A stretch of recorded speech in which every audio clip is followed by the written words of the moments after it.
everyone. This is Doug Davis, broker in charge at Karambie Realty, and here with another Ask Doug.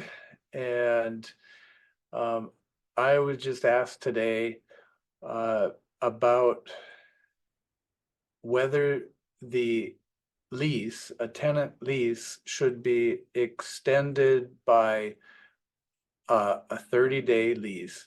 The owner just wanted to extend for the tenant a 30 days to help them out. Should you let that just go and do nothing in writing, or should you allow it to go into a month, which would be the same thing, or would you do a lease, a 30-day lease? Seems kind of extreme for just 30 days, but what would you do? So let's say that they have a 1-year lease. It's coming due at the end of May, but the tenants want to stay to the end of June to accommodate their next move or going to the mainland or whatever circumstance it might be. What do you do to accommodate that? So the lease ends. So you have to do something to say that they're continuing. Well, landlord-tenant code allows for saying nothing, and then it just converts into a month. They stay there, and then they move out next month. But what if they don't? So is it better to do a month, or is it better to do a 30-day lease? Okay, so there's ramifications to which way you do it. If you do nothing, landlord code says that that's just as good as doing it in writing as a month.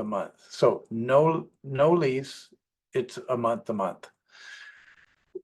It takes you 45 days as a landlord or owner to give notice to the tenant.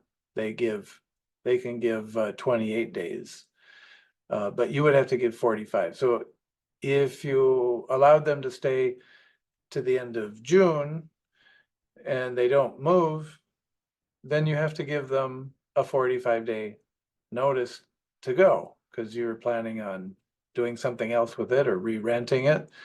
How long do you want them to stay? If you do a 30-day lease, they must leave on the end of June. Have to. They don't have a lease after that. So you need to make it real clear that what the intention is.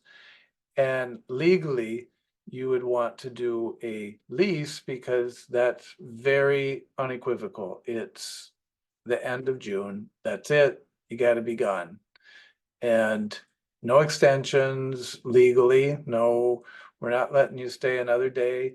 You must be out by the 30th. Okay, if it's month, it's more vague.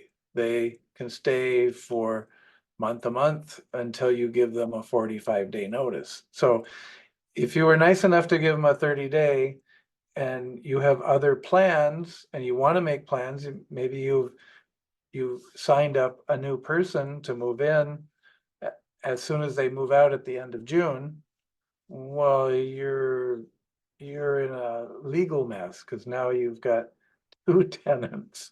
Don't want that. So moral of the story is, if you want to keep it precise, do a contract with a specific end date, move out date. During COVID, if you had a month and they weren't paying you, you couldn't get them out. If you had an exact lease and they didn't pay rent, you could get them to move out. It was a contract. It was a specific time. And if they weren't paying, they had a end date. They needed to move out at that. And you could enforce that during COVID. Remember those days when there was all those tenant protections and some people took advantage of that? Well, if you're on month, they had a better way of taking advantage of a landlord in that situation. So do a lease, make it exact, and get them out exactly on time.